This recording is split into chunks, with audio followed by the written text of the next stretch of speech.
মাননীয় বিরোধী দলের নেতা আছেন, ওনার সাথে আমার প্রথম লন্ডনে দেখা হয়েছিল আজকে থেকে প্রায় 5 বছর আগে।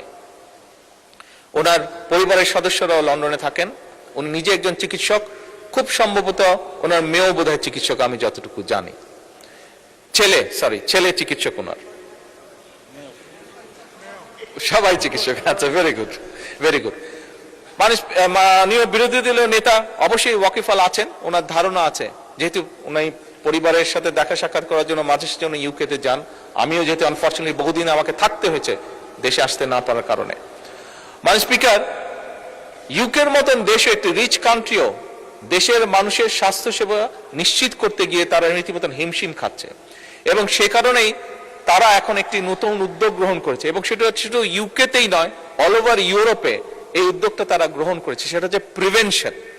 অর্থাৎ সেটি এখন তারা ইউরোপিয়ান সরকারগুলো প্রিভেনশনের উপর জোর দিচ্ছে। অর্থাৎ একটি মানুষ, হিসাব করে দেখা গিয়েছে যে একটি মানুষ যদি অসুস্থ হয়, যেহেতু ওইসব দেশে সরকার সর্বোচ্চ সবকিছু বহন করে একটি মানুষকে চিকিৎসা দেওয়ার জন্য, সেজন্য তারা হিসাব করে দেখেছে যে একটা মানুষ যদি অসুস্থ হয়, তাকে চিকিৎসা দেওয়া, তার পিছনে নার্স, ডাক্তার, হসপিটালের বেড সবকিছু মিলে যে খরচ হয়, কিন্তু তাকে যদি প্রথমেই অ্যাওয়্যার করা যায় যে তুমি এই কাজগুলো থেকে যদি বিরত থাকো, তাহলে তুমি এইভাবে অসুস্থ থেকে দূরে থাকবে, অসুস্থ হওয়া থেকে বিরত থাকবে, দেখা গেছে হিসাব করে তাতে খরচ কম হয়।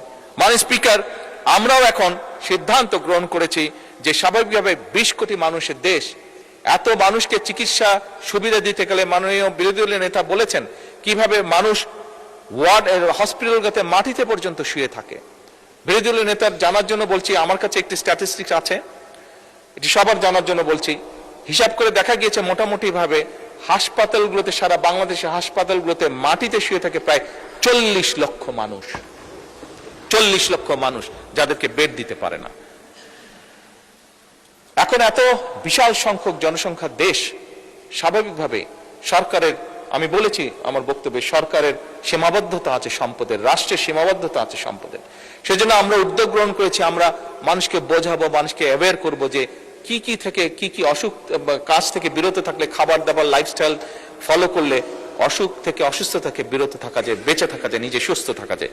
এবং সেই জন্যই মাননীয় স্পিকার, আমরা prevention is better then cure এই পলিসি আমরা বাস্তবায়ন করতে চাইছি, এবং সে কারণেই আমরা সমগ্র বাংলাদেশে 1 লক্ষ হেলথ কেয়ারার বা হেলথ ওয়ার্কার নিয়োগ দেওয়ার পরিকল্পনা গ্রহণ করেছি,